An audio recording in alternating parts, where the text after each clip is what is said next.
Idioms held out the olive branch means to make a gesture of peace, reconciliation or friendship to end a disagreement or conflict. অর্থাৎ বাংলায় বন্ধুত্ব বা শান্তির প্রস্তাব করা।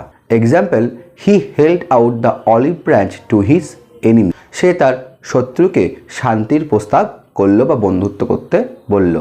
Next, kicked up a row or fuss or stink means to create loud, noisy and angry disturbances, especially when this doesn't seem necessary.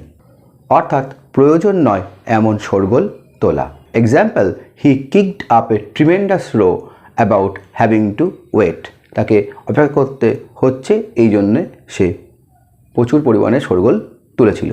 Next, লে something at someone's door means to be held responsible, blamed or accused for an unpleasant event, mistake or fault. কোনো একটা ভুল বা দোষের জন্য কাউকে দোষী সাব্যস্ত করা।